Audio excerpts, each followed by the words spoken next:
C'est l'heure maintenant du grand dossier. Soyez toujours les bienvenus sur LCI. Ce soir, cet enjeu, Trump, le piège d'une guerre de 100 jours. Et pour commencer, regardez ces 4 images. Le rouleau compresseur américano-israélien qui poursuit sa route ici. Vous allez voir un avion iranien abattu par un F-35 américain dans le ciel de Téhéran. Voilà les images. Vous allez voir des frappes qui ont visé la base de missiles de Yazd. Là, on est dans le centre du pays. Regardez également les systèmes de lance-roquettes américains d'artillerie à haute mobilité HIMARS en action. Ce n'est pas fini. Autre image importante publiée par le commandement central des États-Unis montrant des frappes sur un certain nombre de hangars d'avions. Des images que nous allons revoir non pas une semaine, pas un mois, pas 2, non. Les États-Unis se prépareraient à un conflit avec l'Iran qui pourrait durer 100 jours, voire plus. Le commandement central américain a demandé à des officiers du renseignement militaire en soutien des opérations pendant au moins 100 jours et même très probablement jusqu'en septembre. Information de nos confrères américains de Politico. Oui, les États-Unis se sont-ils piégés? Trump va-t-il aller plus loin? Il va être briefé à 17h et nous serons en direct de la Maison-Blanche par ses services de renseignement. Que vont-ils lui dire? Qu'ils ont trouvé face à eux un adversaire bien plus préparé et fort qu'ils ne l'avaient imaginé. Un Iran loin, très loin d'être désarmé. Certes, vous le verrez avec nous dans le détail et en images, la flotte iranienne a en partie été coulée, spectaculaire, mais... Et nous irons plus loin là encore dans un instant. Téhéran dispose d'au moins 65 km de tunnels où se trouvent des milliers de tonnes et des centaines de camions capables de lancer des salves de dizaines de drones. Ironie de l'histoire, le Pentagone envisage l'achat d'intercepteurs ukrainiens pour contrer ces drones iraniens. L'édition spéciale, elle se poursuit donc sur LCI, toujours en direct, là où ça se passe, là où le conflit continue de se durcir. Nous serons à Téhéran, nous serons à Jérusalem, nous serons à Oman, nous serons à Washington, nous serons à Beyrouth. Alors, vers une guerre de 100 jours avec des stocks potentiellement limités et un coût d'1 milliard par jour, est-ce tenable? Trump est-il piégé? Écoutez, regardez. Quelqu'un m'a demandé où est-ce qu'on en était sur une échelle de 10 et j'ai dit 15. D'autres vagues plus importantes sont à venir. Nous ne faisons que commencer, nous accélérons, nous ne ralentissons pas. Le régime terroriste iranien voyou est en train d'être complètement anéanti. Bientôt nous dévoilerons des armes que vous n'avez jamais vues auparavant. Et pour tout comprendre, pour tout décrypter, je suis ravie d'accueillir dans cette émission Samantha Bendern. Bonjour et merci beaucoup d'être avec nous. Vous êtes chercheuse à la Royal Institute of International Affairs. Merci beaucoup d'être avec nous. Marc Guadon, merci également. Bonjour. Vous êtes éditorialiste internationale LCI. Hélène Bonnet, je vous remercie tout particulièrement d'être là. À nos côtés, journaliste internationale TF1 LCI. Bonjour à vous Guillaume Roquette, ravi de vous retrouver bien sûr. Vous êtes directeur de la rédaction du Figaro Magazine. Et bonjour Général Jean-Paul Palomero. Bonjour. Merci beaucoup d'avoir accepté notre invitation. Nous en sommes ravis, ancien commandeur suprême de l'OTAN. Pour commencer, l'Iran affirme avoir touché un pétrolier américain dans le nord du Golfe Persique. C'est ce que rapporte la télévision d'État. Le long du détroit d'Ormuz, nous sommes en direct avec Xavier de Giacomoni. Merci beaucoup d'être avec nous, messieurs, l'une des nombreuses équipes déployées sur le terrain. Vous êtes avec Bohdan Budka. Xavier, que sait-on? On parlait de l'éventualité d'une bataille navale. On en parlait de même hier ensemble dans ce détroit. Se précise-t-elle? En tout cas, ce sont les Iraniens qui ont ouvert les hostilités une nouvelle fois avec ce pétrolier. Surtout, c'est la méthode qui est intéressante. La télévision iranienne a publié des images de l'attaque. En fait, l'attaque a été menée par un drone naval qui a explosé contre la coque de ce pétrolier qui se situait tout au nord du Golfe Persique, à la limite des eaux territoriales entre l'Irak et le Koweït. Le fait que ce soit un drone naval, ça accroît encore la tension parce qu'il y avait déjà de nombreuses menaces contre tous les bâtiments commerciaux, pétroliers, porte-containers, dans le Golfe Persique, dans le détroit d'Ormuz où je me trouve actuellement. Il faut ajouter maintenant les drones navals. Merci infiniment Xavier de Giacomoni, merci avec Bohdan Budka le long du détroit d'Ormuz, merci et bien sûr vous nous faites signe messieurs s'il se passe quoi que ce soit. Je voudrais qu'on regarde cette carte du détroit d'Ormuz qui montre les navires qui auraient signalé des attaques ou incidents entre le 1er et le 4 mars. La preuve, s'il en fallait encore une, selon vous, Général, que les Iraniens ont encore des réserves et des ressources très importantes? Dans toute guerre, il y a des batailles. Elles sont plus ou moins décisives. Et moi, je considère, ce n'est pas d'aujourd'hui, que la bataille d'Ormuz est absolument stratégique. Elle est stratégique parce que nous ne pouvons pas, quand je dis nous, alors c'est un vocabulaire généraliste, en tout cas les pays occidentaux ne peuvent pas perdre cette bataille. Ça serait d'abord donner une victoire éclatante au pouvoir iranien et qui est en train de tout faire pour l'avoir, cette victoire, de s'imposer, sachant en face, il y a malgré tout une hésitation. C'est pas spontanément que... Alors, notre président, et j'en suis très satisfait, a parlé de cette coalition-là à laquelle on aspirait, parce que je ne vois pas comment on s'en prendrait autrement, on pourrait faire autrement, mais ça ne sera pas une bataille navale au sens propre du terme. Bien sûr qu'il y aura beaucoup d'éléments, si on le décide, maritimes, mais c'est la bataille...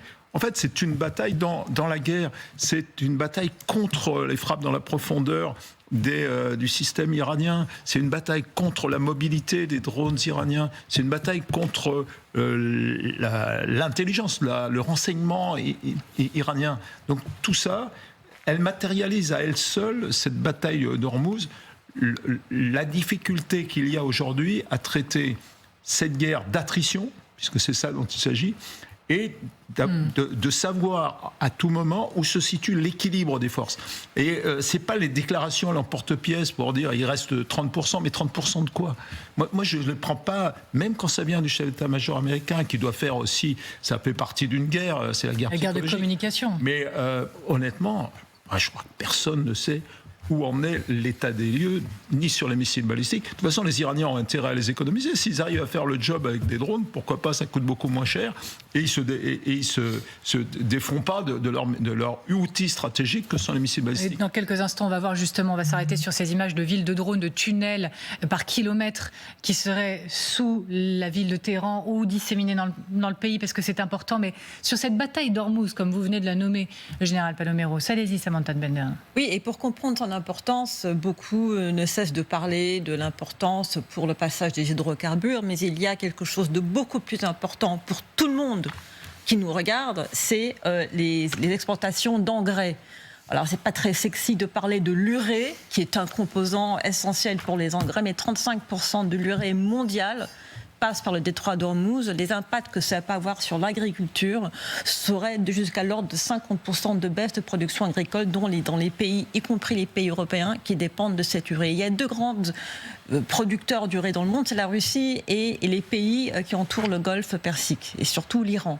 Donc voilà pour comprendre l'impact. 10% à peu près de l'aluminium mondial passe par le détroit d'Ormuz.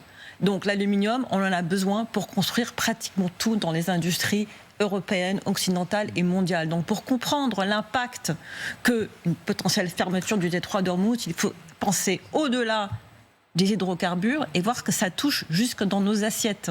Guillaume Roquette. Oui, à ce stade, et même si ce n'est pas définitif, les Iraniens ont presque gagné cette bataille d'Ormuz, parce que selon les sources, on nous dit qu'entre 70 et 80% du trafic, on nous dit que le trafic maritime passant par le détroit a baissé de 70 à 80% depuis le début de la guerre.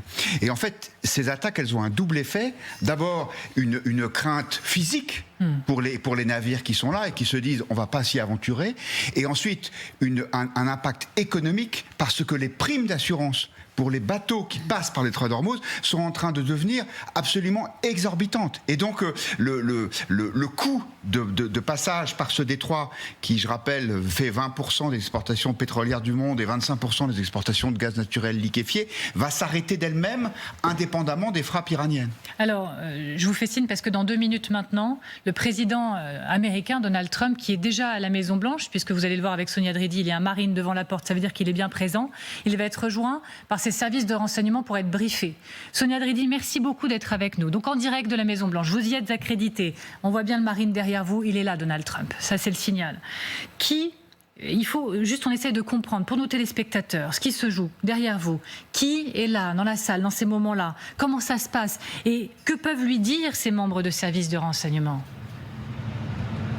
Oui, en effet, Donald Trump est déjà arrivé dans le bureau ovale pour ce briefing de la part des services des renseignements, comme l'indique la présence du Marine. Ensuite, en général, on ne sait pas forcément qui est dans ce briefing. En général, il y a un représentant de la CIA et on imagine que vu ces temps de guerre, eh bien, c'est le directeur de la CIA qui est très probablement là. Il y a aussi toujours le secrétaire d'État, donc Marco Rubio, et le secrétaire à la Défense, Pete Hegseth, et puis parfois la chef de cabinet, dans ce cas-là Susie Wiles, mais il faut dire qu'il y a évidemment aucune communication autour de ce briefing, donc on ne saura pas ce qu'il s'est dit, mais on imagine bien qu'il y a beaucoup de sujets qui vont aborder. Ces briefings de la part des services de renseignement sont assez réguliers, mais évidemment, vu la période, eh bien, ils prennent une importance particulière. On sait que d'après le Washington Post, eh bien, Donald Trump a promis aux Kurdes un support aérien en plus d'autres soutiens pour que les encourager à se soulever contre Téhéran, les dirigeants iraniens. Donc on imagine que ça va être un sujet, tout comme l'envoi de troupes ou encore la question du réarmement, puisque Pete Hegseth lui-même, dans un briefing au Congrès hier, a dit le défi que posaient ces drones iraniens, les drones Shahed, pour les États-Unis, et il a même pas dit qu'il n'avait pas assez anticipé la réplique des Iraniens avec ces drones. Justement, de cet aveu peut-être de faiblesse dans quelques instants. Merci infiniment Sonia Dridi. On se retrouve un peu plus tard. On suit tout cela avec vous et grâce à vous. Merci à vous. Général Paloméros, j'imagine que vous avez peut-être participé à ce type de briefing, comme on dit, donc de réunion au plus haut niveau. Oui, on a envie de savoir comment ça se passe dans un moment de tension pareil. Quels sont les éléments que l'on met sur la table pour décider de la suite ? J'ai participé à un certain nombre de briefings, mais pas avec Donald Trump. Non, j'imagine que ça doit être assez particulier. Je prends quelques précautions. Oui. Et le problème pour les militaires, c'est toujours de savoir ce que le politique attend d'une guerre de cette nature. On comprend que le politique n'a pas forcément des idées extrêmement précises, mais au moins une démarche. Là, si vous voulez mener des batailles tactiques sans stratégie, c'est compliqué et généralement, c'est pas très, très efficace.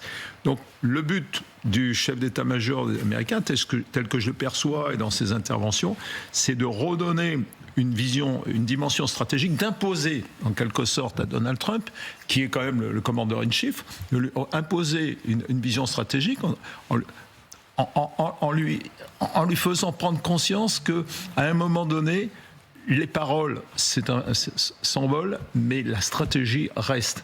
Et cette stratégie, on en a absolument besoin pour faire des choix, pour équilibrer les efforts, pour gagner cette bataille de l'attrition, pour gagner la bataille d'Ormuz, qui n'a pas encore commencé. C'est ça qui est terrible. Moi, la bataille d'Ormuz, je n'ai pas été chef, je n'ai pas été président a fortiori, mais c'était la première bataille à gagner. Pour ne pas se laisser enfoncer, pour ne pas laisser l'État iranien nous coincer dans le... Et là, maintenant, on va être obligé de regagner cette bataille sans avoir mis un pied devant l'autre. C'est assez terrible. On a décidé de faire ce grand dossier en se demandant si Donald Trump s'est piégé. Vous nous donnez déjà un élément de réponse. C'est en partie oui. On continue d'en parler ensemble. Margot Haddad, la Maison-Blanche, vous la connaissez par cœur aussi. Et les questions de défense également. Qu'est-ce qui peut se jouer dans un moment comme celui-ci, dans un moment de tension extrême ?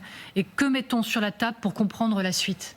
Je pense qu'en termes d'énergie, on oublie une règle mondiale, c'est qu'il y a une règle par le secteur de l'énergie d'avoir une réserve de pétrole de 90 jours. Et ça, c'est quelque chose d'extrêmement important, notamment pour les États-Unis, pour que les prix ne vacillent pas et pour qu'il y ait la possibilité d'avoir une opération.